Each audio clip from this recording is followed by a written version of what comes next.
आज की इस क्लास में हम लोग शुरू करने जा रहे हैं 11वीं क्लास पॉलिटिकल साइंस का पहला चैप्टर, जिसका नाम है संविधान क्यों और कैसे। इसी चैप्टर का प्यारे बच्चों आज हम लोग ये तीसरा पार्ट लेके आए हैं, यानी कि पार्ट 3 है।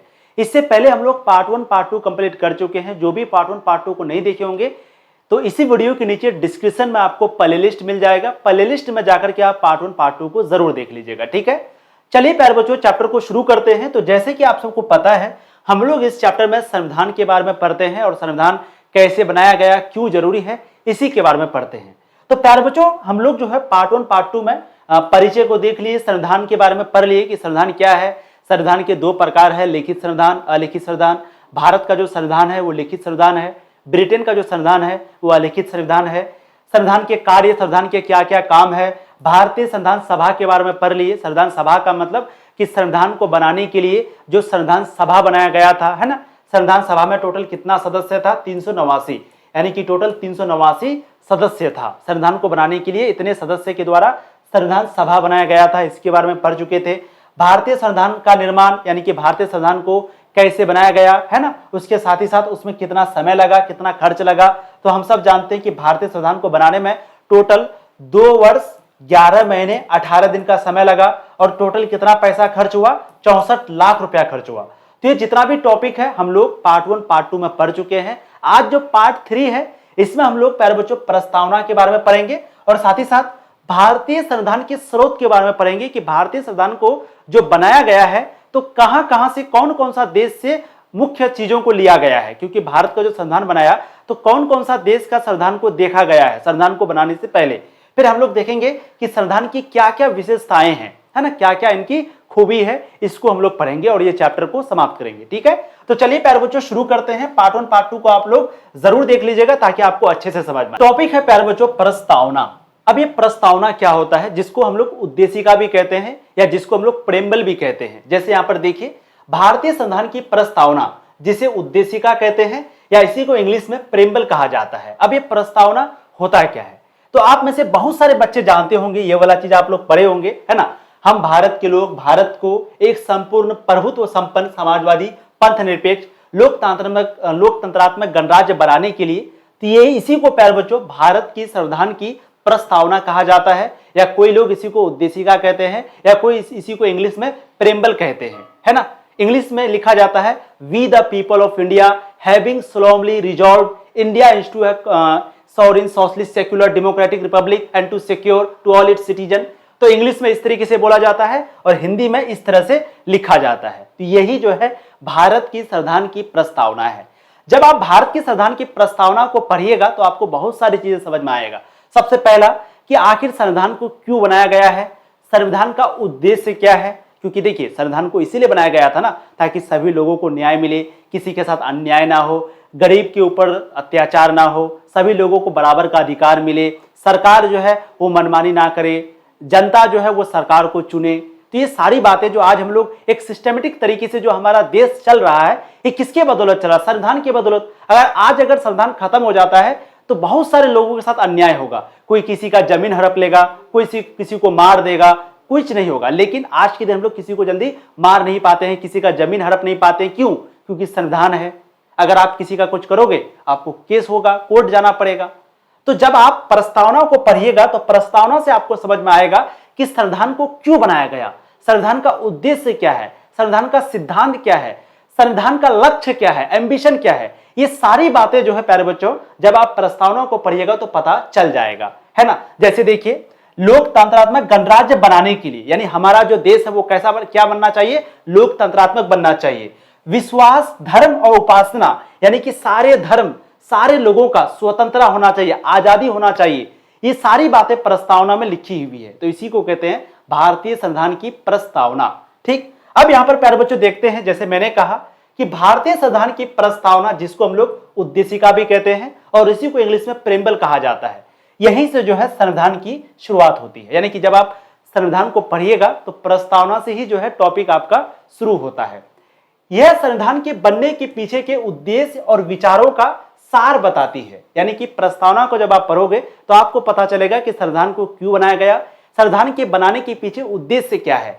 और प्रस्तावना को ही संविधान का दर्पण माना जाता है। तो पूछा जाएगा कि बताइए संविधान का दर्पण किसे कहते हैं? तो जो प्रस्तावना है यानी जो उद्देशिका है उसी को संविधान का दर्पण कहा जाता है, क्योंकि यह संविधान के प्रमुख सिद्धांत और लक्ष्य को दर्शाती है ना। और इसीलिए दर्पण कहा जाता है क्योंकि जब आप प्रस्तावनाओं को पढ़िएगा तो आपको पता चल जाएगा कि संविधान को बनाने का सिद्धांत क्या है, संविधान को बनाने के पीछे मकसद क्या है, उद्देश्य क्या है, ये सारी बातें आपको पता चल जाएगा। ठीक, अब प्यारे बच्चों अगला पॉइंट आया कि प्रस्तावना जो है वो संविधान के मूल उद्देश्य, दर्शन और दिशा को स्पष्ट करती है। यानी कि जब आप प्रस्तावना को पढ़िएगा, भारतीय संविधान की ये जो प्रस्तावना है प्यारे बच्चों, जब आप इसको पढ़िएगा तो इससे आपको पता चल जाएगा कि संविधान का उद्देश्य क्या है, बनाने के पीछे मकसद क्या है, दर्शन, इनका दर्शन आपको हो जाएगा, पूरे संविधान का एक तरह का निचोड़ है ना।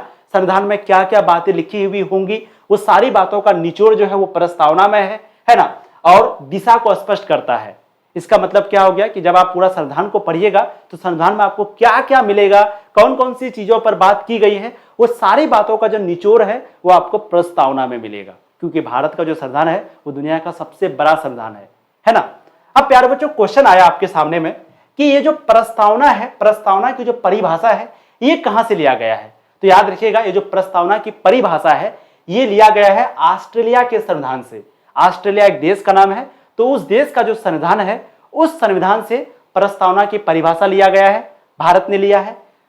जबकि इसका जो व्यवहारिक स्वरूप है वो अमेरिका के संविधान से लिया गया है, और इसका जो स्वरूप है प्यारे बच्चों वो अमेरिका के संविधान से लिया गया है। अर्थात इसका मतलब क्या हुआ, थोड़ा समझिए। यानी कि जो परिभाषा है ना, भारतीय संविधान की प्रस्तावना के अर्थ और उसके प्रमुख विचार ये जो है ऑस्ट्रेलिया के संविधान की प्रस्तावना से लिया गया है। यानी प्रस्तावना में जो बातें कही गई है उनका जो आधार है वो ऑस्ट्रेलिया के संविधान पर रखा गया है।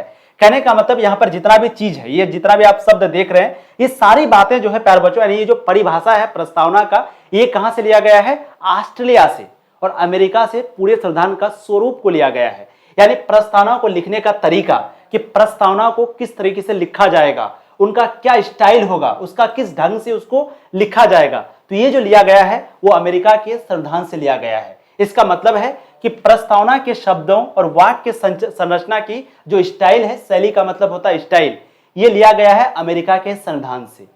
समझ में आया आपको? तो ये सवाल आपको पूछा जा सकता है कि बताइए प्रस्तावना को जो परिभाषा है ये कहां से लिया गया है? अमेरिका से, ऑस्ट्रेलिया से लिया गया है। और आपको हम पूछेंगे कि बताइए ये जो लिखने का तरीका है, ये जो संविधान का स्वरूप है, ये जो लिखने का ढंग है, ये कहां से लिया गया है? तो ये लिया गया है अमेरिका से।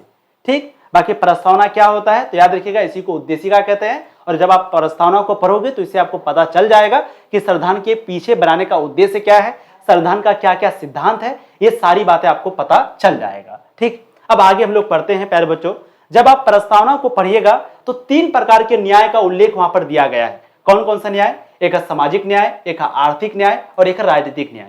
यानी कि जब आप प्रस्तावना को पढ़िएगा तो ये 3 शब्द आपके सामने आएगा, 3 प्रकार का न्याय आएगा, सामाजिक न्याय, आर्थिक न्याय, राजनीतिक न्याय। अब इसका मतलब क्या होता है समझते हैं। देखिए, सामाजिक न्याय, हर व्यक्ति को समान अधिकार और अवसर मिलना चाहिए, चाहे उनकी जाति, धर्म या लिंग कुछ भी हो, चाहे उनका कोई भी जाति हो, चाहे वो कोई भी जाति से हो, या कोई भी उनका धर्म हो, चाहे वो हिंदू हो, मुस्लिम हो, सिख हो, ईसाई हो, या वो यादव हो, ब्राह्मण हो, राजपूत हो, कोई भी जाति हो, या कोई भी लिंग हो, चाहे वो लड़का हो, लड़की हो, या कोई दूसरा उभय लिंग हो, कोई भी लिंग हो, लेकिन सभी को समान अधिकार मिलना चाहिए, समान अवसर यानी समान अपॉर्चुनिटी मिलना चाहिए। तो ये हो गया सामाजिक न्याय, यानी समाज में उनके साथ समान व्यवहार होना चाहिए, है ना। तो प्रस्तावनाओं में 3 प्रकार का न्याय है। पहला न्याय हो गया सामाजिक न्याय, यानी सभी को, चाहे उसका धर्म, जाति, लिंग कुछ भी हो, उसको जो है समान अवसर मिलना चाहिए, उसको समान अधिकार मिलना चाहिए। ये नहीं कि ये हिंदू है तो कुछ और अधिकार और ये मुस्लिम है तो इसको कम अधिकार, इस तरह से नहीं मिलना चाहिए, बराबर सबको होना चाहिए। ठीक, इसे संविधान के मौलिक अधिकारों में शामिल किया गया है, विशेषकर समानता के अधिकार में। यानी कि जो आप सबको पता होगा टोटल मौलिक अधिकार कितना है? 6 मौलिक अधिकार है ना। भारत में टोटल मौलिक अधिकार कितना है? 6। और टोटल मौलिक कर्तव्य कितना है? मौलिक कर्तव्य है 11। कर्तव्य का मतलब होता है कि हम लोगों का क्या क्या कर्तव्य है, जैसे अपना देश की रक्षा करना, झंडा का सम्मान करना, है ना। ये सभी क्या है? कर्तव्य है। और अधिकार का मतलब हम लोगों को कौन कौन सा अधिकार मिला है, तो जैसे हम लोगों को स्वतंत्रता का अधिकार मिला है, हम लोग बिल्कुल आजाद हैं, है ना। हम लोगों को धार्मिक स्वतंत्रता का अधिकार मिला है, यानी कि हम लोग कोई भी धर्म को मान सकते हैं, कोई भी धर्म को छोड़ सकते हैं, कोई भी धर्म को अपना सकते हैं। ये पूरे तरीके से अधिकार जो है हम लोगों को देता है हमारा संविधान। तो इसी को कहते हैं मौलिक अधिकार। तो ये जो आप अभी पढ़े, ये जो आप पढ़े प्यारे बच्चों सामाजिक न्याय, तो सामाजिक न्याय जो है ये किसमें दिया गया है? मौलिक अधिकार में इसको शामिल किया गया है ना। संविधान में हम लोग मौलिक अधिकार के बारे में पढ़ेंगे, तो मौलिक अधिकार में सामाजिक न्याय को शामिल किया गया है, याद रखिएगा। तो हर व्यक्ति को समान अधिकार अवसर मिलना चाहे उनका जाति धर्म कुछ भी हो, और इसी संविधान के मौलिक अधिकारों में शामिल किया गया है विशेषकर समानता के अधिकार में। टोटल 6 मौलिक अधिकार है, जिसमें से एक मौलिक अधिकार का नाम क्या है? समानता का अधिकार। तो ये जो समानता का अधिकार है इसमें जो है सामाजिक न्याय को शामिल किया गया है। आगे आपको समझ में आ जाएगा, बस थोड़ा थोड़ा सुनते जाइए। अगला है प्यारे बच्चों आर्थिक न्याय।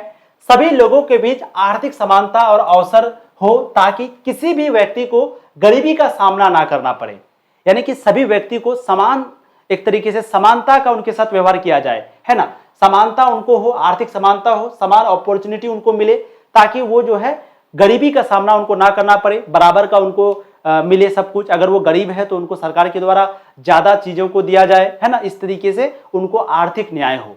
इसे नीति निर्देशक तत्वों में रखा गया है जो सरकार को आर्थिक समानता सुनिश्चित करने के लिए मार्गदर्शन करती है। तो ये जो आर्थिक न्याय है इसको संविधान में कहाँ लिखा गया है? नीति निर्देशक तत्व में लिखा गया है। जैसे मैंने कहा कि जो सामाजिक न्याय है उसको कहाँ लिखा गया है, तो सामाजिक न्याय को मौलिक अधिकार में शामिल किया गया है। उसी तरीके से आर्थिक न्याय को नीति निर्देशक तत्व में रखा गया है, ठीक। और आर्थिक न्याय का मतलब सभी लोगों के बीच आर्थिक समानता हो और उनको भी समान अवसर मिले, ताकि किसी भी व्यक्ति को गरीबी का सामना ना करना पड़े। अगला है प्यारे बच्चों राजनीतिक न्याय। हर नागरिक को राजनीति में भाग लेने का अधिकार मिले, जैसे मतदान और चुनाव लड़ने का अधिकार। ये हो गया राजनीतिक न्याय। तो जब भी हम बोलेंगे राजनीतिक न्याय तो आप क्या समझोगे कि राजनीतिक न्याय का मतलब होता है कि हर व्यक्ति को मतदान देने का अधिकार मिलना चाहिए, यानी वोट देने का अधिकार मिलना चाहिए। अगर उसका 18 साल पूरा हो गया और वो अगर देश का नागरिक है तो उनको वोट देने का अधिकार, मतदान करने का अधिकार होना चाहिए, है ना। और साथ ही साथ वो चुनाव अगर लड़ना चाहे तो उसको चुनाव लड़ने का भी अधिकार है। मान लो आप एमएलए, एमपी या मुखिया किसी भी चीज में अगर आप चुनाव लड़ना चाहते हैं, फाइट करना चाहते हैं, तो अगर आपका जो कंडीशन है वो कंडीशन अगर पूरा हो गया तो आप चुनाव लड़ सकते हैं, और साथ ही साथ किसी को भी आप वोट दे सकते हैं, कोई दबाव नहीं बना सकता। तो ये हो गया राजनीतिक न्याय। तो राजनीतिक न्याय मतलब हर नागरिक को राजनीति में भाग लेने का अधिकार है, जैसे मतदान देने का अधिकार, चुनाव लड़ने का अधिकार। इसे जो है नागरिक अधिकारों में शामिल किया गया है, जिससे हर व्यक्ति को चुनाव और राजनीति में बराबरी का मौका मिले। तो राजनीतिक न्याय को कहां पर शामिल किया गया है? राजनीतिक अधिकार में।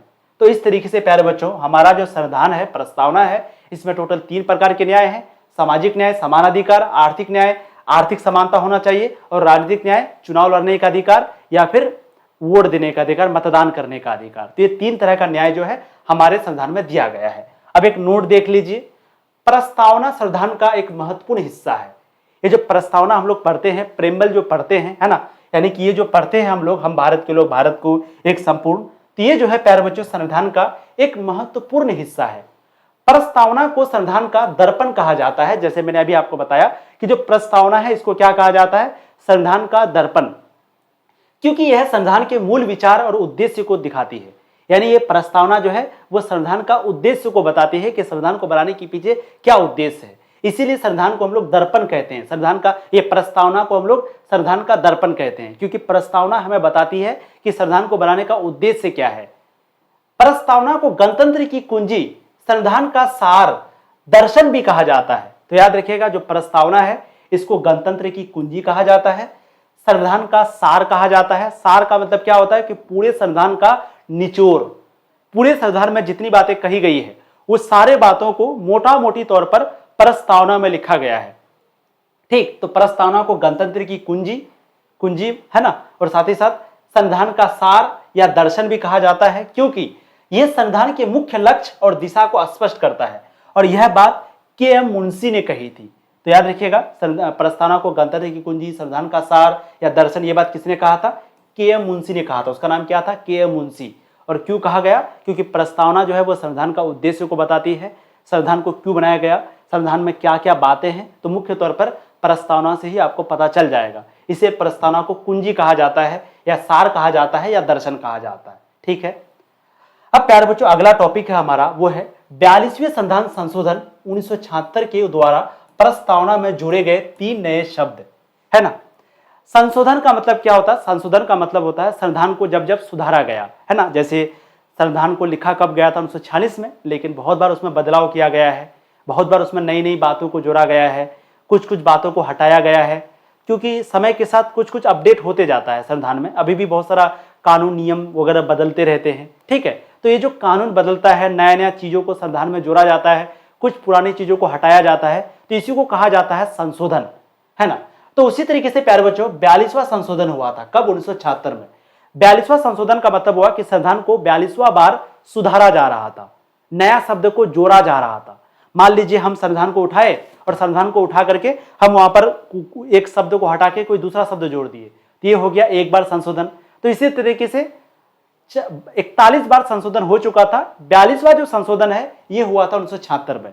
और 42वां संशोधन के बारे में हम लोग इसलिए पढ़ रहे हैं क्योंकि ये इंपॉर्टेंट है आपके एग्जाम के लिए, ठीक है।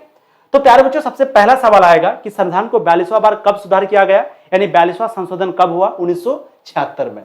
और जब 42वां संशोधन हुआ था तो इस समय 3 शब्द को जोड़ा गया था, टोटल 3 नए शब्द को जोड़ा गया था। यह आपके एग्जाम के लिए इंपॉर्टेंट है, 12th में भी पूछा जाता है, ठीक। पहला शब्द है प्यारे बच्चों समाजवाद, समाजवाद शब्द को जोड़ा गया। दूसरा है पंथ निरपेक्षता और तीसरा है अखंडता, जिसको एकता और अखंडता कहते हैं। ये 3 शब्द को जोड़ा गया था भारतीय संविधान में, कब? 1976 में, जब 42वां संशोधन हुआ था। अब ये तीनों शब्द का मतलब समझिए। देखिए, समाजवाद, इसका मतलब है कि समाज में सभी लोगों के बीच समानता और न्याय लाना, यानी सभी लोगों के बीच समानता हो, सभी लोग एक समान रहे, किसी के साथ भेदभाव ना हो और सभी लोगों को न्याय मिले, ये हो गया समाजवाद। ये शब्द जोड़ा गया था पहला। दूसरा है पंथ निरपेक्षता, इसका मतलब है कि सरकार सभी धर्मों के प्रति समान रवैया रखेगी, किसी भी धर्म को प्राथमिकता नहीं देगी।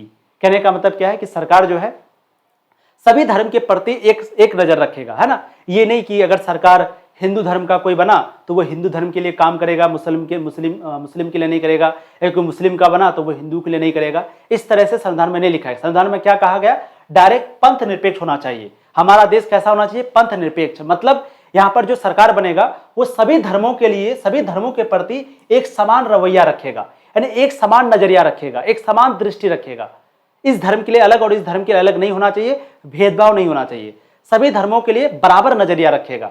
अखंडता, इसका मतलब है कि देश की एकता और अखंडता को बनाए रखना, है ना। देश में एकता बनी रहे, सारे धर्म सारे लोग मिलजुल करके रहे, और अखंडता, पूरा देश अखंड बना रहे, देश का टुकड़ा ना हो, देश टूटे नहीं।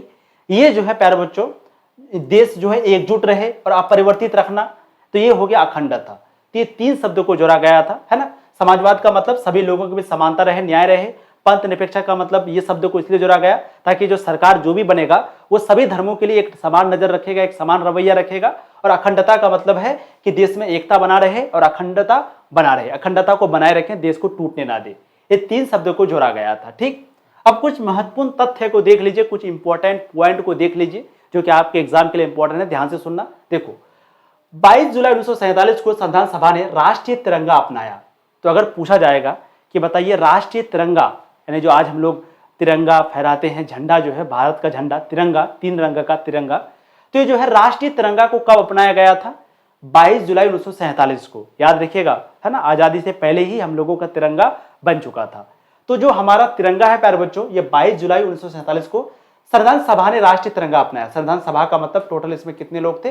389 लोग थे। संविधान सभा का मतलब संविधान को बनाने के लिए जो सभा बनाया गया था उसी को संविधान सभा कहते हैं।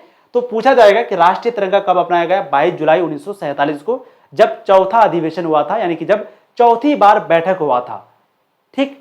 दूसरा, 26 जनवरी 1950 को अशोक स्तंभ को राष्ट्रीय चिन्ह का दर्जा दिया गया।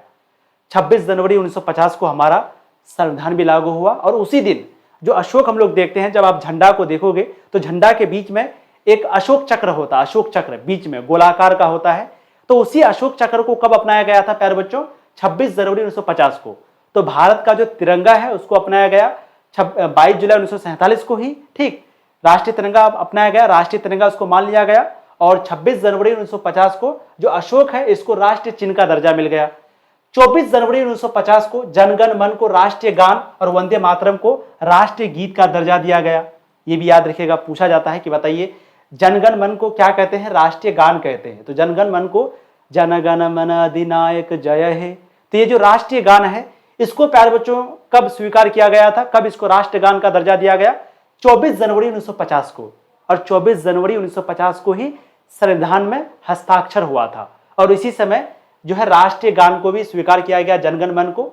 और पूछा जाएगा कि बताइए वंदे मातरम को राष्ट्रीय गीत कहते हैं। अगर आपको कोई पूछे राष्ट्रीय गीत क्या है तो आप कहोगे वंदे मातरम, और कोई पूछे कि राष्ट्रीय गान क्या है तो आप कहोगे जनगण मन अधिनायक जय है। ये हमारा राष्ट्रीय गान है और राष्ट्रीय गीत है वंदे मातरम। तो राष्ट्रीय गीत और राष्ट्रीय गान इन दोनों को कब स्वीकार किया गया था? 24 जनवरी 1950 को। ये बहुत इंपॉर्टेंट चीज है। आगे देखिए, 14 सितंबर 1949 को हिंदी और देवनागरी लिपि को राजभाषा का दर्जा मिला। कौन सी भाषा? राजभाषा। ये राष्ट्रभाषा नहीं, राजभाषा। हिंदी कौन भाषा है? ये राज्य भाषा है। ये कोई राष्ट्र भाषा नहीं है, नेशनल लैंग्वेज नहीं है, एक राजभाषा है। ठीक है, तो 14 सितंबर 1949 को हिंदी और देवनागरी ये दोनों को जो है राजभाषा का दर्जा मिला। 2000 में वाजपेयी सरकार ने संविधान के कामकाज की जांच के लिए एक आयोग बनाया, जिसकी अध्यक्षता न्यायमूर्ति एमएन वेंकटचलैया ने की, है ना। तो 2000 में वाजपेयी सरकार ने क्या बनाया? संविधान की कामकाज की जांच करने के लिए एक आयोग बनाया था, और इसका अध्यक्ष इसको बनाया गया, न्यायमूर्ति एमएन को बनाया गया था। संविधान में भारत का नाम दो तरह से दिया गया, एक इंडिया दैट इज भारत और एक भारत दैट इज भारत। तो संविधान में दो चीज को लिखा गया। पहला चीज क्या लिखा गया? इंडिया दैट इज भारत, है ना, India that is Bharat English में, और दूसरा कहा गया भारत दैट इज भारत। तो एक बार बीच में कुछ मुद्दा भी उठा था कि भारत का नाम बदल देंगे, भारत को जो है इंडिया नहीं कहेंगे, सिर्फ भारत कहेंगे, इस तरह का विवाद उठा था। तो यहाँ पर साफ साफ लिखा गया है कि हम लोग जो इंडिया कहते हैं तो इंडिया दैट इज भारत, यानी भारत ही क्या है? इंडिया है, या इंडिया ही भारत है। या फिर दूसरा तरीके से क्या कहा गया कि भारत दैट इज भारत, यानी भारत को ही भारत कहते हैं। ठीक, तो ये चीज याद रखिएगा आप अच्छे से कि संविधान में जो है भारत का नाम दो तरह से लिखा गया है, दो तरह से। पहला तरीका क्या? इंडिया दैट इज भारत, और दूसरा तरीका क्या है? Bharat that is Bharat English में, Bharat that is Bharat. America का संविधान सबसे छोटा है, जिसमें सिर्फ 7 अनुच्छेद है, जो 4 मार्च 1789 को लागू हुआ था। तो अमेरिका का जो संविधान है वो पूरी तरीके से कब लागू हुआ? 4 मार्च 1789 को। और दुनिया का सबसे छोटा और सबसे पुराना जो संविधान है वो अमेरिका का संविधान है, जिसमें सिर्फ कितना अनुच्छेद है? 7। सिर्फ कितना? 7। और आप लोग कमेंट करिए भारत में टोटल कितना अनुच्छेद है, क्योंकि आपको हम पढ़ाए हैं, जल्दी से बोलिए। तो प्यारे बच्चों, जितना इंपॉर्टेंट पॉइंट है अच्छे से याद रखिएगा। हम पूछेंगे राष्ट्रीय तिरंगा कब अपनाया गया? 22 जुलाई 1947 को। आपको पूछेंगे जो राष्ट्रीय चिन्ह है अशोक को कब राष्ट्रीय चिन्ह माना गया? तो ये है 26 जनवरी 1950 को। आपको पूछेंगे राष्ट्रीय गान क्या है? तो कहोगे कि राष्ट्रीय गान जो है प्यारे बच्चों वो जनगण मन है, और राष्ट्रीय गीत है वंदे मातरम। तो राष्ट्रीय गान और राष्ट्रीय गीत कब मान लिया गया था इन दोनों को? तो 24 जनवरी 1950 को। 14 सितंबर 1949 को क्या हुआ था? हिंदी और देवनागरी को राजभाषा का दर्जा मिला। और 2000 में संविधान की जांच करने के लिए जो है एक आयोग बनाया था, जिसका अध्यक्ष बनाया गया न्यायमूर्ति एमएन राय को। फिर संविधान में भारत का दो तरह से नाम है, एक तरीका है इंडिया दैट इज भारत और दूसरा तरीका भारत दैट इज भारत। ये दो तरीके से नाम है। और अमेरिका का संविधान सबसे छोटा संविधान है, और दुनिया का सबसे पुराना भी संविधान कौन सा है? अमेरिका का है। ठीक है, अब प्यारे बच्चों हम लोग अगला टॉपिक को देखते हैं, भारतीय संविधान के स्रोत। कहने का मतलब हुआ कि भारत का संविधान को जो बनाया गया है, तो इस संविधान को बनाने के लिए कौन कौन सा देश का संविधान को पढ़ा गया, यानी किस देश का संविधान से कौन सी बात को लिया गया। क्योंकि देखिए भारत की संविधान को जब बनाया जा रहा था तो अलग अलग देशों से बहुत सारे पॉइंट को लिया गया था, है ना। तो यहां पर हम लोग को बताना है कि भारत के संविधान में मुख्य तौर पर कुछ बातें जो ली गई है वो कौन कौन से देश से ली गई है, कौन कौन सा देश का संविधान से लिया गया है। ध्यान से सुनना, ठीक। तो देखिए भारतीय संविधान का लगभग 75% हिस्सा भारत शासन अधिनियम 1935 से लिया गया है। देखिए 1935 में अंग्रेजों ने भी एक संविधान बनाया था, या फिर एक कानून बनाया था, जिस कानून का नाम क्या है? भारत शासन अधिनियम। और ये जो भारत शासन अधिनियम है प्यारे बच्चों, ये कब बना था? 1935 में। तो पूछा जाएगा सबसे पहले भारत शासन अधिनियम कब बना? 1935 में। तो भारतीय संविधान को जो बनाया गया, तो भारतीय संविधान को बनाने में जो लगभग 75% जो बात है वो इसी से लिया गया, भारत शासन अधिनियम 1935 से लिया गया है। तो सामने सवाल आएगा कि भारतीय संविधान को बनाने के लिए जो 75% जो चीजें हैं वो किस संविधान से लिया गया, कहां से लिया गया? तो भारतीय शासन अधिनियम 1935 में जो बनाया गया था उसी से लिया गया था। और ये भारतीय शासन अधिनियम जो है अंग्रेजों के द्वारा बनाया गया था और इसी से 75% बात है इससे ही लिया गया। ठीक, उसके बाद मोतीलाल नेहरू कमेटी रिपोर्ट 1928 से 10 मूल मानव अधिकारों को भारतीय संविधान में जोड़ा गया था, है ना। एक मोतीलाल नेहरू कमेटी रिपोर्ट बना था, जो कि कब बना था, 1928 में। तो ये जो मोतीलाल नेहरू कमेटी रिपोर्ट है, इस रिपोर्ट से प्यारे बच्चों 10 मूल मानव अधिकारों को भारतीय संविधान में जोड़ा गया था। कितना? 10 मूल अधिकारों को। ठीक, भारतीय संविधान में अन्य देशों के संविधान से कुछ बातें भी शामिल की गई है और भी बहुत सारा भारतीय संविधान में बात है जो कि दूसरे देशों से लिया गया है। तो पहले तो याद रखिएगा 75% जो हिस्सा है संविधान का वो भारतीय शासन अधिनियम 1935 से लिया गया। दूसरा 10 मूल मानव अधिकार, जो मानव अधिकार है 10 मूल मानव अधिकार, ये जो लिया गया था प्यारे बच्चों मोतीलाल नेहरू कमेटी रिपोर्ट, एक रिपोर्ट है उसी से लिया गया जो कि 1928 में बनाया गया था। उसके बाद भी भारतीय संविधान में बहुत सारी चीजें हैं जो कि अलग अलग देशों से लिया गया था। देख लेते हैं वो कौन कौन सी चीज है। सबसे पहले देखते हैं प्यारे बच्चों ब्रिटिश का संविधान, और ये देखते हैं कि ब्रिटिश का संविधान से क्या क्या लिया गया है ना। ब्रिटिश का संविधान से क्या क्या लिया गया है, तो देखिए संविधान मत के आधार पर जीत, यानी चुनाव में जो सबसे ज्यादा वोट पाता है वही जीतता है। आप देखोगे भारत में क्या होता है, जिसको सबसे ज्यादा वोट मिलता है वही चुनाव जीतता है। कहीं पे मान लो मुखिया का चुनाव हो रहा है ना, तो जिस मुखिया को सबसे ज्यादा वोट आएगा वही मुखिया बनेगा। तो ये जो सबसे ज्यादा जिनके पास वोट आएगा वही जीतेगा, ये बात भारत के संविधान में तो है, लेकिन इसको कहां से लिया गया? ब्रिटिश यानी अंग्रेज का संविधान से लिया गया। ठीक, तो वही है संविधान मत के आधार पर जीत, यानी चुनाव में जो सबसे ज्यादा वोट पाता है वही जीतता है। इस बात को ब्रिटिश का संविधान से लिया गया है और भारत ने लिया है। दूसरा, सरकार का संसदीय स्वरूप, भारत की सरकार का तरीका भी ब्रिटेन की तरह संसद पर आधारित है। भारत में भी ऐसा संविधान है जो संसद की तरह काम करती है। तो ये जो संसद है ये कहां से लिया गया? ये जो आइडिया है वो हम लोगों को ब्रिटेन का संविधान से ही पता चला, यानी ब्रिटेन का तरीका से ही पता चला। तीसरा है कानून समान लागू होना। कानून सभी लोगों पर एक जैसा लागू होता है। आप देखोगे भारत में जो है कानून सभी लोगों पर बराबर लागू होता है। अगर कोई चोरी किया तो चाहे वो हिंदू हो, मुस्लिम हो, सिख हो, ईसाई हो, कोई भी हो, अगर वो चोरी किया है तो उसको एक बराबर सजा मिलेगा। तो इसका मतलब है कि कानून सभी लोगों पर एक जैसा लागू होना चाहिए। तो ये ब्रिटिश संविधान से लिया गया था इस बात को। अगला है विधायिका में अध्यक्ष और कानून बनाने की प्रक्रिया। संसद में अध्यक्ष का पद और कानून बनाने की प्रक्रिया ब्रिटेन से अपनाई गई है। आप देखोगे भारत में जो कोई भी कानून बनाया जाता है तो ये सब कानून वगैरह कहां बनाया जाता है? संसद में। तो ये जो संसद में कानून बनाया जाता है ये तरीका कहां से लिया गया? ब्रिटेन से। तो ब्रिटेन से देखिए बहुत सारी चीजों को लिया गया है। सबसे पहले सभी लोगों को बराबर वोट देने का अधिकार है और जिनको सबसे ज्यादा वोट आएगा वही चुनाव जीतेगा। ये बात को भी ब्रिटेन से लिया गया। इंडिया में ये बात नहीं थी, है ना। इंडिया में आज के दिन क्या होता है, जिसको ज्यादा वोट आता है वो जीत जाता है। तो ये जो हम लोगों को आइडिया मिला कि जिसको ज्यादा वोट आएगा उसी को जीत देंगे, ये आइडिया हम लोगों को ब्रिटेन का संविधान से मिला। अगला है भारत की सरकार का तरीका भी ब्रिटेन की तरह संसद पर आधारित होगा। जैसे ब्रिटेन में संसद है वैसे भारत में संसद है। ये भारत में जो संसद है ये भी ब्रिटेन का संविधान से लिया गया। कानून सभी लोगों पर एक जैसा लागू होगा। ब्रिटेन में भी सभी पर कानून एक जैसा लागू होता है, भारत में भी होता है। तो ये भी तरीका जो है इंग्लैंड से लिया गया, ब्रिटेन से लिया गया। अब देखते हैं प्यारे बच्चों अमेरिका का संविधान। देखते हैं कि अमेरिका का संविधान से भारत ने क्या क्या लिया है। ठीक, मौलिक अधिकारों की सूची। अब मौलिक अधिकार कितना है? 6 है। तो अमेरिका के संविधान में मौलिक अधिकारों की एक सूची है और भारतीय संविधान में भी ऐसे ही एक ही सूची है।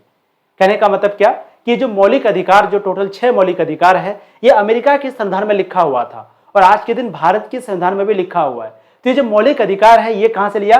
तो अमेरिका के संविधान से लिया गया। आपके सामने क्वेश्चन आएगा कि प्यारे बच्चों बताइए भारतीय संविधान में जो मौलिक अधिकार है ये कहां से लिया गया? तो ये जो मौलिक अधिकार है ये अमेरिका के संविधान से लिया गया। अगला है न्यायिक पुरावलोकन और न्यायपालिका की स्वतंत्रता। अमेरिका के संविधान में न्यायपालिका को स्वतंत्रता दी गई है। न्यायपालिका का मतलब जो कोर्ट होता है, हाई कोर्ट, सुप्रीम कोर्ट, ये जितना भी कोर्ट है ये सभी को क्या दिया गया है? स्वतंत्रता दी गया है, यानी कि एक तरीके से इनको आजादी दी गई है और यह देख सकती है कि कानून सही से है या नहीं। भारतीय संविधान में भी यही व्यवस्था है। तो भारत में भी न्यायपालिका को स्वतंत्र किया गया है। भारत में भी ऐसा कोई सरकार नहीं है जो सुप्रीम कोर्ट पर दबाव बनाएगा। सुप्रीम कोर्ट जो कहेगा उसी को मानना ही पड़ेगा। तो सुप्रीम कोर्ट जो कहता है उसी को भारत के लोग या भारत का सरकार मानता है। तो ये जो न्यायपालिका है प्यारे बच्चों, इस न्यायपालिका स्वतंत्र होना चाहिए, ये आइडिया हम लोगों को अमेरिका के संविधान से मिला था। ठीक है, तो अमेरिका के संविधान से हम लोगों ने सबसे पहले मौलिक अधिकारों की सूची को लिया। दूसरा है कि न्यायपालिका स्वतंत्र होना चाहिए। अगला है प्यारे बच्चों नागालैंड का संविधान। अब नागालैंड का जो संविधान है इस संविधान से भी कुछ बातों को लिया गया है, ध्यान से सुनना। राज्य के नीति निर्देशक तत्व, अब नीति निर्देशक तत्व है ना, आयरलैंड के संविधान में कुछ दिशा निर्देश होते हैं जो सरकार की नीतियों को मार्गदर्शित करते हैं। भारतीय संविधान में भी ऐसे ही दिशा निर्देश शामिल है। तो जब आप देखोगे प्यारे बच्चों आयरलैंड का संविधान, तो आयरलैंड का जो संविधान है उसमें जो है नीति निर्देश तत्व दिया गया है, कुछ ऐसी बातें लिखी गई है जो हम लोगों को सही राह पर चलाती है, सही रास्ते पर चलाती है। तो आयरलैंड का संविधान में कुछ ऐसा दिशा निर्देश दिया गया है जो सरकार की नीतियों को मार्गदर्शित करता है, जो कि सरकार क्या क्या काम कर रही है, ये सारी बातों को ये जो है आयरलैंड का संविधान अच्छे से बता देती है। तो भारतीय संविधान में भी ऐसे ही दिशा निर्देश शामिल है। तो ऐसे ही दिशा निर्देश भारत ने कहां से लिया? आयरलैंड की संविधान से लिया। अगला है फ्रांस का संविधान। अब फ्रांस का संविधान के बारे में पढ़ते हैं प्यारे बच्चों। स्वतंत्रता है ना, भारत में क्या है? स्वतंत्रता है, भारत में समानता है, सभी को समान अधिकार है, सभी को स्वतंत्रता है, सभी लोग आजाद हैं। बंधुत्व का सिद्धांत, बंधुत्व का मतलब सभी लोगों के बीच भाईचारा है, सभी लोगों के बीच दोस्ती है। तो ये जितना भी चीज है प्यारे बच्चों ये हम लोगों को फ्रांस के संविधान से मिला है ना। फ्रांस के संविधान में ये 3 मुख्य सिद्धांत है और भारतीय संविधान में भी ये सिद्धांत शामिल है जो सभी नागरिकों को समान अधिकार और स्वतंत्रता देते हैं। भारत में सभी लोगों को समान अधिकार है और स्वतंत्रता की भी अधिकार है। तो ये जो समान अधिकार है, ये जो स्वतंत्रता अधिकार है, इसको कहां से लिया गया है प्यारे बच्चों? तो इसको लिया गया है आपका कहां से? फ्रांस का संविधान से। ठीक है, तो स्वतंत्रता, समानता, बंधुत्व ये तीनों सिद्धांत को कहां से लिया गया है? फ्रांस का संविधान से। ठीक है ना, भारत में भी स्वतंत्रता है, आजादी है, तो ये पहले नहीं था, लेकिन संविधान में इस चीज को जोड़ा गया। कहां से जोड़ा गया? फ्रांस का संविधान से। फ्रांस का संविधान में ये बातों को अच्छे से लिखा गया। अगला है कनाडा का संविधान। कनाडा का संविधान अर्ध संघात्मक सरकार का स्वरूप और अवशिष्ट शक्तियों का सिद्धांत, ये जो दोनों सिद्धांत है भारत के संविधान में भी है और ये दोनों सिद्धांत कहां से लिया है? कनाडा का संविधान से लिया है। कनाडा एक देश का नाम है। ठीक है, यानी कनाडा की तरह भारत में भी एक संघात्मक व्यवस्था है। संघात्मक व्यवस्था का मतलब होता है कि भारत में केंद्र सरकार है, राज्य सरकार है। भारत जो है वो राज्यों का एक संघ है जहां पर 28 राज्य है, तो इसी को कहते हैं संघात्मक राज्य। संघात्मक का मतलब बेसिकली हो गया कि जहां पर राज्य भी हो और केंद्र भी हो, राज्य सरकार भी हो, केंद्र सरकार भी हो। तो कनाडा में भी इस तरह का सिस्टम है। भारत में भी ऐसा है। तो भारत में जो है केंद्र और राज्यों के बीच में जो है शक्तियां बांटी जाती है ना। कुछ पावर है जो केंद्र सरकार के पास है, कुछ पावर है, कुछ शक्ति है जो राज्य सरकार के पास है यानी कि मुख्यमंत्री के पास है, कुछ पावर केंद्र सरकार के पास है यानी राष्ट्रपति प्रधानमंत्री के पास है। तो इस तरह का जो चीज है यानी कुछ पावर प्रधानमंत्री के पास रहेगा, कुछ मुख्यमंत्री के पास रहेगा, है ना। भारत भी एक संघात्मक व्यवस्था है। तो ये सारी बातें जो आज भारत के संविधान में लिखा गया है ये कहां से लिया गया था? कनाडा का संविधान से लिया गया था। अगला है अवशिष्ट शक्तियों का सिद्धांत। कनाडा की तरह भारतीय संविधान में भी एक ऐसा नियम है कि जिन शक्तियों को राज्य सरकारों को नहीं दिया गया है वो केंद्र सरकार के पास रहती है ना। तो कनाडा में भी नियम ऐसा है कि कुछ बहुत सारी शक्ति है जो राज्य सरकार को नहीं है ना। मुख्यमंत्री को बहुत ज्यादा पावर नहीं है, मुख्यमंत्री मनमर्जी नहीं कर सकता, बहुत सारा काम, बहुत सारा पावर मुख्यमंत्री को नहीं दिया गया है। तो जो पावर मुख्यमंत्री को नहीं दिया गया है वो पावर जो है केंद्र सरकार को दिया गया है। तो वही बात लिखा गया है कि कनाडा की तरह भारतीय संविधान में भी ऐसा नियम है कि जिन शक्तियों को राज्य सरकारों को नहीं दिया गया वो केंद्र सरकार के पास रहती है। यानी जो राज्य सरकार को जो पावर नहीं दिया गया वो किसको दिया जाता है? केंद्र सरकार को। ठीक, अब हम लोग प्यारे बच्चों देखेंगे संविधान की विशेषताएं, यानी हमारी भारत की संविधान की क्या क्या विशेषता है। तो देखिए, जनप्रतिनिधियों द्वारा लिखा गया, यानी जो हमारा संविधान है वह ऐसे लोगों द्वारा तैयार किया गया है जो जनता का प्रतिनिधित्व करते हैं और इसे लिखा गया है। प्रतिनिधित्व का मतलब हो गया कि जो जनता के साथ उठते हैं, बैठते हैं, जनता को न्याय दिलाते हैं। जैसे गांधी जी वो जनता के लिए जीते थे, है ना। जवाहरलाल नेहरू, जितने भी बड़े बड़े लोग हैं वो जनता के साथ हमेशा रहते थे, है ना। तो भारत का जो संविधान लिखा गया है प्यारे बच्चों, तो सबसे पहला खूबी यही है कि हमारा जो संविधान है वो ऐसे लोगों द्वारा लिखा गया है जो जनता का प्रतिनिधित्व करता हो। ठीक, दूसरा है स्वतंत्र और लोकतांत्रिक गणराज्य। यह संविधान पूरी तरीके से स्वतंत्र है, लोकतांत्रिक है, समाजवादी है और धर्मनिरपेक्ष देश बनाता है। यानी भारत की जो संविधान है वो पूरे तरीके से स्वतंत्र है, किसी तरह का भेदभाव, दबाव नहीं है। आप चाहें जो मन करे आप कर सकते हैं एक हद में रह करके। ठीक, लोकतांत्रिक, हमारा देश जो है वो लोकतांत्रिक है, समाजवादी है और साथ ही साथ धर्मनिरपेक्ष है। धर्मनिरपेक्ष का बेसिकली मतलब यही होता है कि यहाँ पर सभी धर्मों को मानने का अधिकार है। कोई भी धर्म को आप मान सकते हैं, कोई भी धर्म को छोड़ सकते हैं। अगर आपको धर्म का मानना नहीं है, पूजा पाठ नमाज नहीं पढ़ना है, तो आप कोई दिक्कत नहीं, आप छोड़ सकते हैं। ठीक है, तो स्वतंत्र और लोकतांत्रिक गणराज्य यहाँ पर है। अगला है मूल अधिकार और कर्तव्य। यह संविधान नागरिकों को मौलिक अधिकार देता है और उनके कर्तव्यों की याद दिलाता है। तो जो है मौलिक अधिकार कितने हैं, मौलिक अधिकार टोटल 6 है, इनकी याद दिलाता है और हमारी क्या क्या कर्तव्य है 11 है, इनको भी याद दिलाता है। ठीक है, तो ये आप समझ गए यहाँ पर संविधान की विशेषताएं कि लोगों के द्वारा लिखा गया है, पूरी तरीके से स्वतंत्र, लोकतंत्र, समाजवादी, धर्मनिरपेक्ष देश बन गया है। मूल अधिकार और खर्च, यह संविधान नागरिकों को मौलिक अधिकार देता है और उन्हें उनके कर्तव्यों की याद दिलाता है ना। मौलिक अधिकार यानी टोटल मौलिक अधिकार 6 है, मौलिक कर्तव्य 11 है। तो ये मौलिक कर्तव्य और मौलिक अधिकार के बारे में संविधान में लिखा गया है। तो ये जो संविधान है प्यारे बच्चों, नागरिकों को मौलिक अधिकार भी देता है और उन्हें उनके कर्तव्यों की याद दिलाता है, उनका क्या क्या कर्तव्य है इनकी भी याद दिलाता है। अगला है प्यारे बच्चों जो कि बहुत इंपॉर्टेंट है, ध्यान से सुनना, स्वतंत्र न्यायपालिका। इसमें न्यायपालिका को पूरी स्वतंत्रता दी गई है ताकि वह कानूनों की जांच कर सके, है ना। भारत में जो न्यायपालिका है वो पूरे तरीके से आजाद है, कोई भी सरकार का दबाव नहीं है। जैसे जितना भी सुप्रीम कोर्ट है, जितना भी जज है, जितना भी पुलिस है, जो भी न्यायपालिका से जुड़ा हुआ संस्था है, वो सारी संस्था को खुला छूट दिया गया है, स्वतंत्र दिया गया है। तो इसे न्यायपालिका को पूरी स्वतंत्रता दी गई है ताकि वह कानूनों की जांच कर सके। संसदीय शासन, भारत की सरकार की व्यवस्था संसद पर आधारित है। भारत में जो सरकार की व्यवस्था है वो किस पर आधारित है, संसद पर आधारित है। ठीक है, राज्य के नीति निर्देशक तत्व, संविधान में ऐसे दिशा निर्देश होते हैं जो राज्य की नीतियों और योजनाओं को मार्गदर्शन करती है ना। तो यहाँ पर ये भी चीज अच्छे से याद रखिएगा, राज्य के नीति निर्देशक तत्व, संविधान में ऐसे दिशा निर्देश होते हैं जो राज्य की नीति और योजनाओं को मार्गदर्शित करते हैं, है ना। यानी कि क्या क्या राज्य का नीति है, क्या क्या योजना है, इन सारी बातों को अच्छे से बताता है।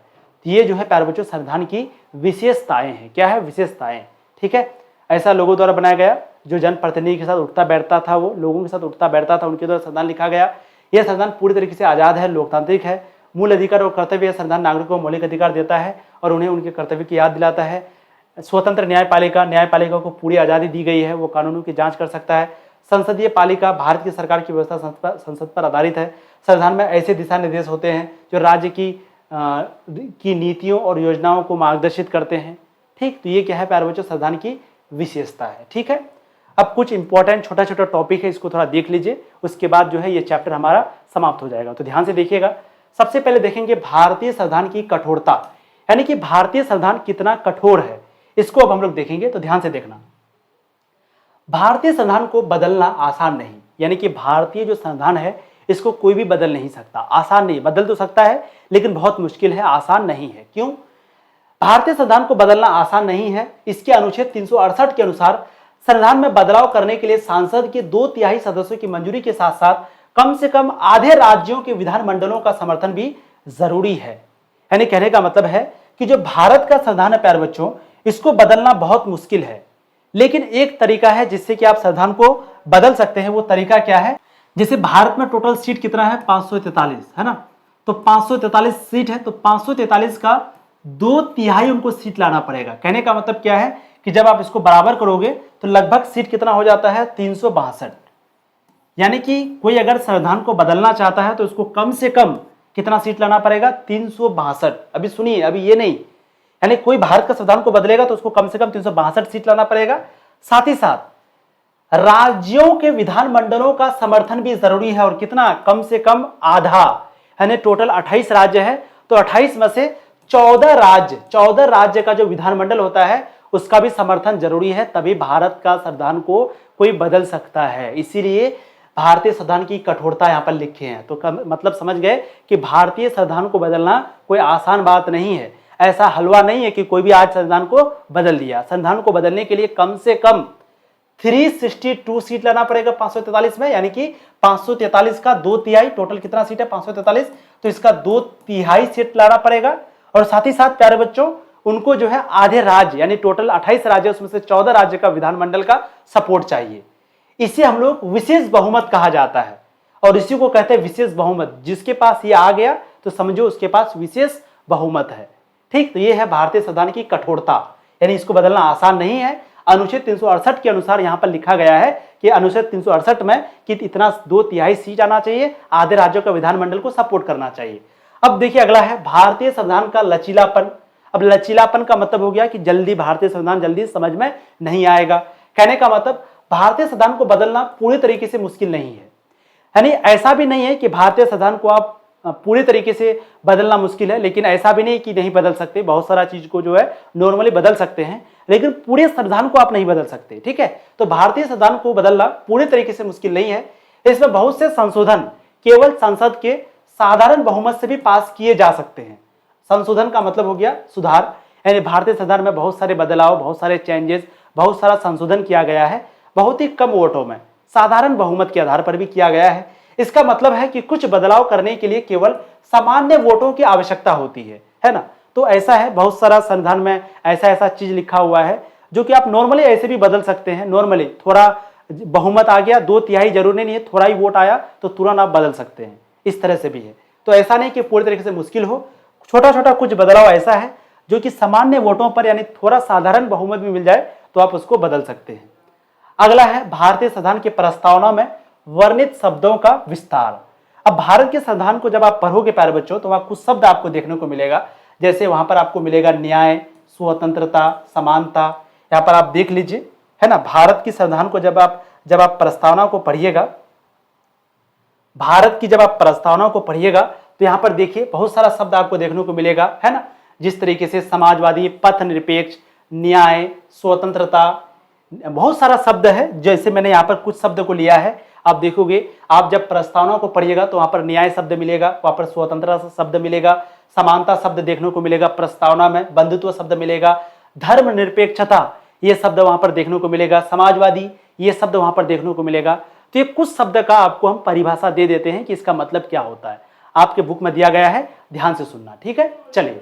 तो भारतीय संविधान की प्रस्तावना में कुछ शब्द है जिसका हम आपको मतलब बताते हैं। सबसे पहले वहां पर न्याय शब्द का प्रयोग किया गया है। भारतीय संविधान की जो प्रस्तावना है वहां पर न्याय शब्द प्रयोग किया गया है। इसका क्या मतलब होता है? तो यह सुनिश्चित करना कि हर व्यक्ति को सामाजिक, आर्थिक और राजनीतिक न्याय मिले। तो न्याय शब्द का मतलब हुआ कि कोई भी व्यक्ति है भारत में, उसको समान न्याय मिलना चाहिए, चाहे वो आर्थिक न्याय हो, सामाजिक न्याय हो या राजनीतिक न्याय हो, तीनों तरीके से बराबर न्याय मिलना चाहिए। राजनीतिक न्याय का मतलब उनको मतदान देने का अधिकार मिलना चाहिए, उनको चुनाव लड़ने का अधिकार मिलना चाहिए। सामाजिक न्याय का मतलब हो गया उसको समाज में उनको सम्मान मिलना चाहिए, सभी तरह का अधिकार मिलना चाहिए, उनके साथ भेदभाव नहीं होना चाहिए। आर्थिक न्याय का मतलब उनको आर्थिक समानता मिलनी चाहिए, तो उनको न्याय मिलना चाहिए। न्याय का मतलब ये है, प्रस्तावना में देखिए एक न्याय शब्द है जिसका कितना बड़ा मतलब है। अगला है प्यारे बच्चों स्वतंत्रता। अब स्वतंत्रता शब्द का भी इस्तेमाल किया गया है प्रस्तावना में। इसका मतलब क्या है? तो व्यक्तियों को अपनी अपनी अभिव्यक्ति, विचार, विश्वास, धर्म, कर्म, पूजा की स्वतंत्रता प्रदान करना। यानी कि कोई व्यक्ति है तो उनको कोई भी वो पूजा करे, कोई वो नमाज पढ़े, इबादत जो भी करे, उनको इसका पूरा छूट मिलना चाहिए। कोई उस पर दबाव नहीं बना जा सकता। ये नहीं कि कोई अगर पूजा करता है तो उसको आप रोक सकते हैं, या कोई अगर नमाज पढ़ता है उसको रोक सकते हैं, ऐसा नहीं होना चाहिए। दूसरा कर्म, वो जो चाहे वो काम कर सकता है, कोई भी दबाव नहीं, कोई उसको ये नहीं करना चाहिए। वो कोई भी धर्म को माने, चाहे वो कोई भी धर्म का हो, कोई भी धर्म को माने, कोई उसको रोक नहीं सकता है। विश्वास, जिस चीज पर भी उसको विश्वास हो, जिस भी पार्टी को वो वोट दे, कोई भी पार्टी को वोट दे, चाहे वो कांग्रेस को दे, बीजेपी को दे, किसी को भी वोट दे, उसको अधिकार है। कोई भी उसको दबाव नहीं बना सकता। ये नहीं कि नहीं तुम इसको वोट मत दो, इसको मत वोट दो, ऐसा नहीं होना चाहिए। विचार, उनका कुछ भी विचार हो सकता है, सभी का विचार अलग अलग है ना। तो ये हो गया स्वतंत्रता। स्वतंत्रता का मतलब आप समझे, ये जो स्वतंत्रता शब्द है ये प्रस्तावना में दिया गया है, जिसका मतलब क्या है कि वो कोई भी धर्म, कोई भी कर्म, कोई भी पूजा, विश्वास, विचार, व्यक्ति, ये सभी तरह का उनको आजादी मिलना चाहिए। अगला है समानता। सभी प्रकार के भेदभाव को समाप्त करना और हर व्यक्ति को समान अवसर मिलना चाहिए, है ना। ये गरीब है तो इनके साथ भेदभाव नहीं हो, ये दूसरा धर्म से है तो इसको भेदभाव नहीं हो, यानी कि किसी भी तरह का भेदभाव किसी के भी साथ नहीं होना चाहिए। अगला है बंधुत्व। बंधुत्व का मतलब भाईचारा। भाईचारा का मतलब क्या हो गया कि देश के सभी नागरिकों के बीच आपसी प्यार और स्नेह का भी मतलब होता है प्यार। तो आपसी प्यार और स्नेह को बढ़ावा देना। तो ये बंधुत्व शब्द का भी प्रयोग किया गया है प्रस्तावना में, जिसका मतलब होता है कि देश के जितने भी नागरिक हैं, जितने भी लोग हैं देश में, सभी लोगों के बीच आपसी प्यार बना रहे, स्नेह बना रहे। अगला है प्यारे बच्चों धर्मनिरपेक्षता। सभी धर्म के लोगों को अपने धर्म को मानने और उसका पालन करने का स्वतंत्रता देना, है ना। जो लोग जो धर्म मानना चाहे वो धर्म मान सकता है, वो बिल्कुल उसको उतना आजादी है। ये हो गया धर्मनिरपेक्षता। अगला है समाजवादी।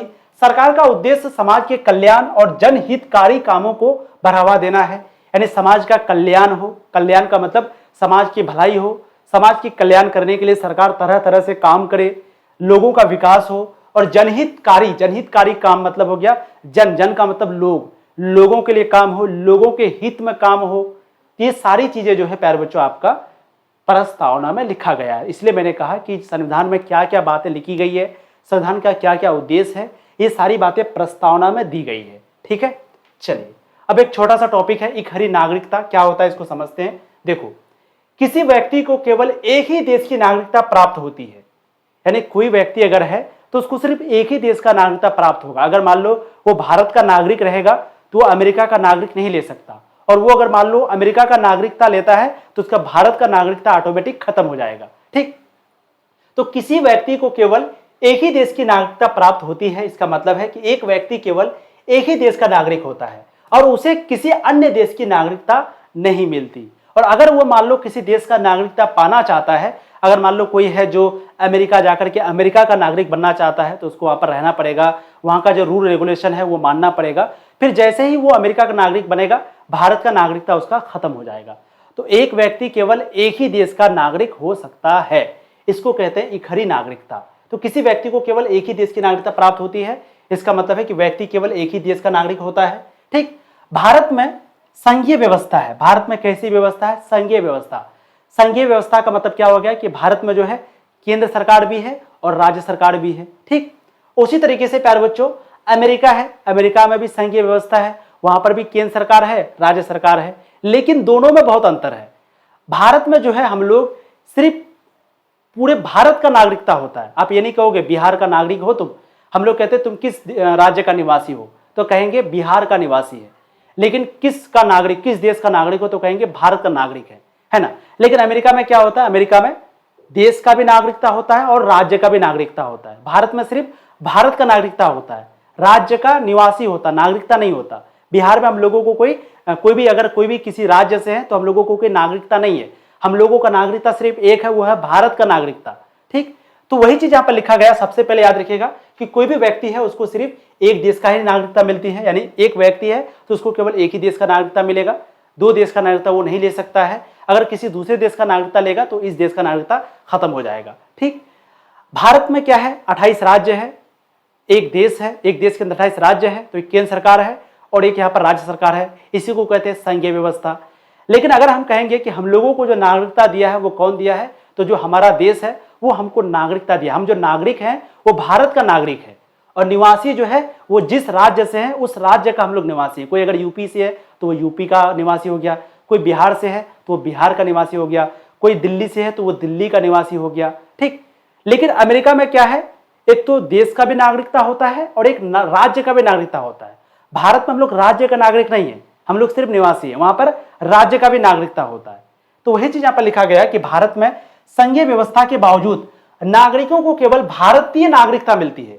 यानी भारत में भी संघीय व्यवस्था है, भारत में भी ऐसा सिस्टम है, यहां पर भी केंद्र सरकार है, राज्य सरकार है, लेकिन हम लोगों को सिर्फ एक नागरिकता मिलती है, वो है भारतीय नागरिकता। लेकिन बहुत सारा संघात्मक राज्य है, जैसे अमेरिका, अमेरिका में भी केंद्र है, राज्य है, वहां पर क्या है? दोहरी नागरिकता है। मतलब वहां पर एक केंद्रीय नागरिकता भी मिलता है और एक राज्य का भी नागरिकता मिलता है। लेकिन हमारे यहाँ सिर्फ एक केंद्रीय नागरिकता है, राज्य नागरिकता नहीं है, सिर्फ राज्य का निवासी है। समझ गया? Very good. अगला देखिए, नेपाल में संविधान निर्माण विवाद। अब नेपाल की बात थोड़ा सा करते हैं। तो नेपाल में 1948 के बाद 6 अलग अलग संविधान बना चुके हैं। नेपाल 1948 के बाद टोटल कितना संविधान बनाया है? 6 बार संविधान बनाया है। इसीलिए संविधान बनाना कोई आसान काम नहीं है ना। जैसे 1948 में पहला संविधान बनाया जो खत्म हो गया, 1951 में बनाया, 1959 में बनाया, 62 में बनाया, 90 में बनाया, इतना बार बनाया, हर बार संविधान को बदलना पड़ा, हर बार संविधान का में कोई ना कोई गलती निकल जाता था। फिर लास्ट में 2006 में बनाया जो अभी तक चल रहा है। ठीक, वर्तमान में मधेसी आंदोलन संविधान में बदलाव की मांग कर रहा है। इसके साथ ही जनता के बीच भी संविधान के कुछ प्रावधानों के खिलाफ विरोध जारी है। और लास्ट में जो 2006 में जो एक संविधान बना है नेपाल में तो 1948 के बाद 6 बार बना संविधान, तो जो 6ठा बार संविधान बना 2006 में, इस संविधान को अभी भी नेपाल में है, अभी भी इसको फॉलो किया जाता है। लेकिन अभी भी बहुत सारा आंदोलन चल रहा है, जैसे मधेसी आंदोलन चल रहा है, बहुत सारे लोग जो है इस संविधान का भी विरोध कर रहे हैं। तो हो सकता है फिर से नेपाल का संविधान को बदला जाए। ठीक है, तो इस तरीके से नेपाल में 6 बार संविधान ऑलरेडी बदल चुका है, हो सकता है एक और बार बदल जाए, क्योंकि अभी भी बहुत सारे लोग हैं नेपाल के जो चाहते हैं कि संविधान में कुछ बदलाव हो, है ना। और कुछ आंदोलन भी चल रहा है, जैसे मधेसी आंदोलन, ये भी चाहता है कि संविधान में बदलाव हो। ठीक, अब प्यारे बच्चों हम लोग देखेंगे एक सफल संविधान के मौलिक प्रावधान, यानी कि अगर आप चाहते हो कि किसी देश में संविधान सही से चले, जैसे आप देखिएगा पाकिस्तान में संविधान को सही से माना नहीं जाता, वहाँ पर कभी सरकार का चुनाव होता है तो कभी जो है सैनिक शासन लागू होता है, तो कभी लोकतांत्रिक शासन लागू होता है। लेकिन भारत में ऐसा नहीं है। भारत में क्या है, जब से यहाँ पर संविधान लागू हुआ 1950 से, तो 1950 के बाद एक ही संविधान है और उसी के संविधान के आधार पर पूरा देश हमारा चलता है। तो पूछा गया एक सफल संविधान के मौलिक प्रावधान क्या होगा, यानी कि अगर कोई देश चाहता है कि हमारा संविधान सफल हो, हमारा संविधान हमेशा चले, सारे नागरिक उस संविधान को फॉलो करें, तो इसके लिए क्या क्या प्रावधान आपको करना पड़ेगा। तो सबसे पहला, हर व्यक्ति को संविधान के नियमों का पालन और सम्मान करना चाहिए। यानी इस देश में चाहे कितना भी व्यक्ति है, चाहे वो कितना भी अमीर है, कितना भी उच्च जाति से है, कोई भी धर्म से है, सभी के साथ बराबर का अधिकार, सभी को न्याय मिलना चाहिए, सभी का एक बराबर अधिकार होना चाहिए, है ना। सभी को सम्मान मिलना चाहिए, सभी को संविधान के नियम का पालन करना चाहिए। ये नहीं कि ये बहुत अमीर आदमी है तो ये संविधान को नहीं मानेगा, ऐसा नहीं। वो भी अगर मर्डर करेगा उनको भी उतने साल का जेल होगा, तो एक गरीब आदमी है उनको भी मर्डर करने पर उतना ही साल का जेल होगा। इसका मतलब है कि एक सफल संविधान को बनाने के लिए, एक सफल संविधान हो, इसके लिए संविधान के नियम को सभी लोगों को पालन करना होगा, सभी लोगों को संविधान का सम्मान करना होगा। दूसरा, अल्पसंख्यकों को सुरक्षा और सम्मान अवसर मिलना चाहिए। यानी जो अल्पसंख्यक, अल्पसंख्यक किन्हें कहते हैं, अल्पसंख्यक का मतलब जिनकी जनसंख्या कम होती है, और बहुसंख्यक का मतलब जिनकी जनसंख्या ज्यादा होती है। जैसे भारत में हिंदू धर्म के मानने वाले ज्यादा है, तो हिंदू धर्म को हम लोग कहेंगे बहुसंख्यक। बाकी हिंदू धर्म के अलावा जितना भी धर्म है सभी को कहेंगे अल्पसंख्यक, जैसे मुस्लिम, सिख, ईसाई, बौद्ध धर्म, जैन धर्म। यानी हिंदू धर्म को छोड़ के बाकी जितना भी धर्म है, ये सभी धर्म को हम लोग क्या कहेंगे, अल्पसंख्यक कहेंगे। और जिनकी जनसंख्या ज्यादा है उसको कहेंगे बहुसंख्यक। ये भारत की बात कर रहे हैं। वहीं अगर पाकिस्तान की बात करोगे तो पाकिस्तान में मुसलमानों की संख्या ज्यादा है, तो वहां पर मुसलमान को बहुसंख्यक कहेंगे, और वहां पर हिंदू की जनसंख्या कम है तो पाकिस्तान में हिंदू को अल्पसंख्यक कहेंगे। लेकिन भारत में हिंदुओं की जनसंख्या ज्यादा है, इसलिए हिंदुओं को बहुसंख्यक कहेंगे। ठीक, तो कहा गया कि जो अल्पसंख्यक है, यानी कि जिनकी जनसंख्या कम है, उनको सुरक्षा मिलना चाहिए। ऐसा नहीं कि उनकी जनसंख्या कम है तो उन पर दबाव बनाना चाहिए, नहीं। उनकी जनसंख्या अगर कम है तो उनको सरकार के द्वारा सुरक्षा मिलना चाहिए, उनको समान अवसर मिलना चाहिए, उनको भी समान अपॉर्चुनिटी मिलना चाहिए, ताकि सभी को समान सुविधाएं मिल सके। तो अगर एक सफल संविधान बनाना चाहते हैं तो जो अल्पसंख्यक है उनको भी सुरक्षा मिलना चाहिए और उनको भी समान अवसर मिलना चाहिए। छोटे और कमजोर सामाजिक समूहों को ताकतवर और सुरक्षित बनाने के लिए उपाय किए जाना चाहिए। छोटे और कमजोर सामाजिक समूह, है ना, बहुत सारा जाति है जो बहुत कमजोर है, बहुत सारे लोग हैं, बहुत सारे धर्म है जो बहुत कमजोर है, जो पढ़ाई लिखाई में बहुत पीछे है, गरीबी रेखा से नीचे है। बहुत सारा जाति है जो पढ़ नहीं पाता है, अभी भी गरीबी रेखा से नीचे है, गरीबी रेखा से नीचे है। तो उन लोगों को जो है ताकतवर बनाने के लिए, सुरक्षित बनाने के लिए सरकार को उपाय करना चाहिए, तभी जो है हमारा संविधान सफल हो पाएगा। सभी लोगों की स्वतंत्रता और अधिकारों की रक्षा करनी चाहिए, है ना। जिनको भी जिस तरह का आजादी मिला है तो उनकी स्वतंत्रता का और उनके जितने भी अधिकार है, सभी अधिकार की रक्षा करनी चाहिए, ताकि हर कोई अपनी राय और विचार स्वतंत्र रूप से व्यक्त कर सके, ताकि हर कोई अपनी राय और विचार जो है वो स्वतंत्र रूप से व्यक्त कर सके। यानी उनके अंदर, अब मान लो आपको आजादी नहीं रहेगा तो आप डर से कुछ बोलोगे ही नहीं। आज के दिन मान लो सरकार कोई गलत काम किया, है ना, सरकार मान लो कोई सही काम नहीं किया, तो आप क्या करोगे, सरकार के खिलाफ आवाज उठाओगे। अब मान लो हम आपको अधिकार ही नहीं देंगे, तो क्या आप सरकार के खिलाफ आवाज उठा पाओगे, नहीं पाओगे। इसका मतलब सभी लोगों की स्वतंत्रता का और साथ ही साथ अधिकारों की रक्षा करनी चाहिए, ताकि वो अपना राय दे सके, अपना विचार दे सके एकदम आजादी से, किसी के दबाव में आके अपना राय को, अपना विचार को बदल ना दे।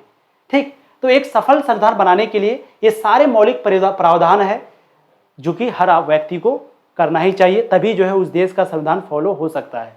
आज के दिन नेपाल में, पाकिस्तान में जो संविधान है वो सही से फॉलो नहीं हो पाता है, यही कारण है। संविधान सभी लोगों पर बराबर लागू होना चाहिए, सभी लोगों को संविधान को मानना चाहिए, तभी वो देश सही से चल पाएगा। ठीक है, अब देखिए दक्षिण अफ्रीका का संविधान। तो दक्षिण अफ्रीका का संविधान कब बना, 10 दिसंबर 1996 में बना। वैश्विक समस्याएं, संविधान में शामिल वैश्विक समस्याएं में पर्यावरण संरक्षण, वर्ग भेदभाव, आवास समस्या, स्वास्थ्य समस्या, वैश्विक गरीबी शामिल है। तो अगर हम पूछेंगे वैश्विक समस्याएं क्या है, वैश्विक समस्याएं का मतलब होता है जो पूरी दुनिया के लिए समस्या है, जो पूरी दुनिया के लिए प्रॉब्लम है। तो जैसे जैसे पर्यावरण संरक्षण, पर्यावरण संरक्षण का मतलब क्या हो गया कि पेड़ पौधे की इतना तेजी से कटाई हो रहा है, तो ये पर्यावरण की पेड़ पौधे की जो कटाई होगा तो इससे पूरी दुनिया इससे प्रॉब्लम में आ जाएगी, तो ये वैश्विक समस्या हो गया। वर्ग भेदभाव, अलग अलग जाति धर्म के साथ भेदभाव होता है, ये पूरी दुनिया के लिए खतरा है। आवास समस्या, लोगों को रहने में दिक्कत हो रही है। स्वास्थ्य समस्या, जगह जगह पर लोग बीमार है, इलाज करने के लिए सारी सुविधाएं नहीं है, तो ये क्या है, वैश्विक समस्या है, पूरी दुनिया के लिए समस्या है। और दक्षिण अफ्रीका का जो संविधान है प्यारे बच्चों, वो कब बना, दिसंबर 1996 में, ठीक है। तो इस प्रकार से प्यारे बच्चों ये जो चैप्टर है हमारा वो हो जाता है समाप्त। तो उम्मीद करते हैं ये जो संविधान क्यों और कैसे चैप्टर है आपको बहुत अच्छे से समझ में आया होगा। प्लीज़ याद रखिएगा 12th में भी आपको इस चैप्टर से क्वेश्चन देखने को मिलेगा, इसलिए अच्छे से आपको पढ़ना है, अच्छे से चीज़ों को नोट करना है, समझना है। और 12th क्लास का जो बैच है वो हम लोग दिसंबर महीने में एडमिशन शुरू कर देते हैं, दिसंबर महीने में। तो आप जो लोग 11th में है अच्छे से पढ़ लीजिए, फिर दिसंबर में जाके 12th में एडमिशन ले लीजिएगा। 11th की पढ़ाई यूट्यूब में बिल्कुल फ्री चलेगी, 12th में आपका कोर्स चलेगा, ठीक है। तो ये सारी चीज़ें आपको अच्छे से समझा दिया गया। पार्ट 1 पार्ट 2 को नहीं देखे देख लीजिएगा, और पार्ट 3 ये था आपका। अब हम लोग ऑब्जेक्टिव इसका करेंगे, फिर नेक्स्ट चैप्टर शुरू करेंगे, ठीक है। उम्मीद करते हैं प्यारे बच्चों आज का क्लास आपको अच्छा लगा होगा। सच में अच्छा लगा हो तो प्लीज़ वीडियो को लाइक कर दीजिए, चैनल को सब्सक्राइब कर दीजिए, और प्लीज़ इस वीडियो को शेयर भी कर दीजिए अपने सारे 11th के दोस्तों को, ताकि सभी लोग इस क्लास को कर पाए और इस क्लास का लुत्फ उठा पाए, फायदा उठा पाए, ठीक है। Thank you so much, bye bye, मिलते हैं नेक्स्ट क्लास में। जय हिंद।